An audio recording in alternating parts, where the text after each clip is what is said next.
Today, the White House, in the last remaining few weeks of the Trump administration, announced that Morocco and Israel will normalize relations as part of the Abraham Accords. The Trump administration has been paving the way for this deal, and in exchange for normalizing relations, the Trump administration has recognized Morocco's sovereignty over the Western Sahara. This is quite a win for Morocco, as the kingdom was able to extract the maximum gain from the US.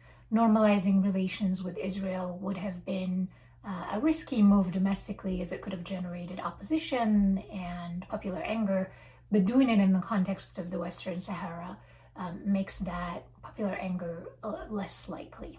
While US recognition of Morocco's sovereignty does not necessarily translate into international recognition, as European partners still do not recognize Morocco's sovereignty, it does bolster Morocco's claim.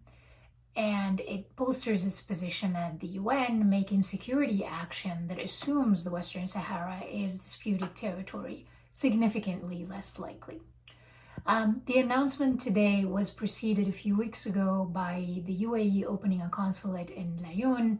Bahrain and Jordan have also indicated that they would follow suit, which also strengthens Morocco's position.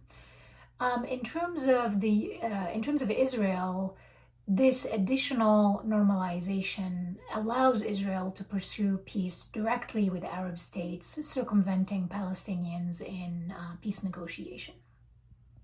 For the US, this recognition could complicate the incoming Biden administration's relationship with its European allies and with key African actors that oppose Morocco's control of the area.